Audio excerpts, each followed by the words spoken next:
আসসালামু আলাইকুম রহমতুল্লাহি ওয়া বারাকাতুহু। সম্মানিত ভিউয়ার্স, আপনারা দেখতে পাচ্ছেন একেবারে আজকে চলে আসছে একটা নৌকার ফেরিঘাটে। এখানে মানুষের জীবন মানের অবস্থা আমরা ভিডিও ক্যামেরার মাধ্যমে দেখার চেষ্টা করছি। আপনারা লক্ষ্য করছেন বিশাল পদ্মা নদীর এইখানে, অর্থাৎ এই চরে প্রায় 50,000 মানুষ বসবাস করে। তারা এই নদীর ঘাট দিয়ে কিন্তু পারাপার করে। আমরা চেষ্টা করব কারোর সাথে একটু কথা বলার। আসসালামু আলাইকুম। ওয়ালাইকুম সালাম। কেমন আছেন? আছি, ভালোই আছি। আপনি এইখানকার এই ঘাটের কে? আমি এই ঘাটের শিরা মাস্টার। মানে এই নৌকাগুলো পরিচালনা করেন? হ্যাঁ, পরিচালনা করি। পরিচালনা করতে গিয়ে কোনো ধরনের অসুবিধা হয় নাকি আপনার? না, না, আমাদের কোনো অসুবিধা নাই। অসুবিধা হয় না? না, এবং জনগণ কোনো ধরনের অভিযোগ? না, না, কোনো অভিযোগ এখনো অব্দি আসেনি। আমরা মাস্টারের কাছ থেকে কথা শুনলাম। আরো একজনের কাছ থেকে কথা শোনার চেষ্টা করব। আসসালামু আলাইকুম। ওয়ালাইকুম সালাম। আপনার নাম? আমার নাম তাজমল। আপনি এখানে কি করেন? এখানে আমি টাকা আদায় করি। টাকা আদায় করেন মানে কিসের টাকা আদায় করেন? নৌকার মানে আপনি নৌকার মাঝি? নৌকার মাঝি। কতদিন থেকে আপনি নৌকা পরিচালনা করছেন? মোটামুটি ৩০। ৩০ বছর? সুবহানাল্লাহ। ৩০ বছর থেকে নৌকা আপনি পরিচালনা করছেন? হ্যাঁ। আপনারা দেখতে পাচ্ছেন আমরা একজন মাঝির সাথে কথা বললাম।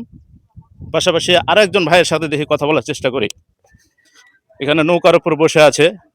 ভাই আসসালামু আলাইকুম। ভাই ভালো আছেন? আছি, আপনি এখানে বসে আছেন কি করছেন?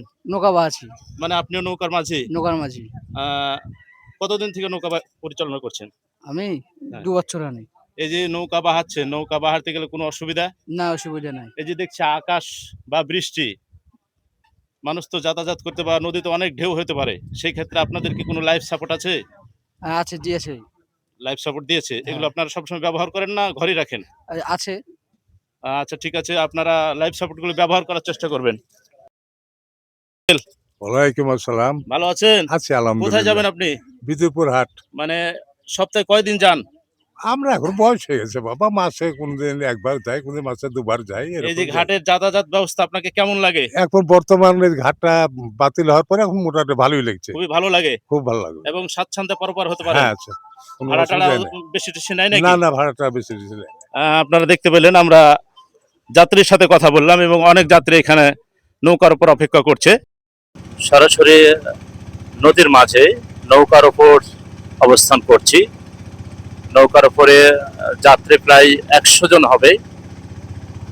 নদীর যে একটা সৌন্দর্য, নদীর যে একটা রূপরেখা, এটা আপনাদেরকে দেখার চেষ্টা করছি। পদ্মা নদীর গহ্বরে নৌকা চলছে এবং মেশিনের শব্দ আপনারা শুনতে পাচ্ছেন। আমরা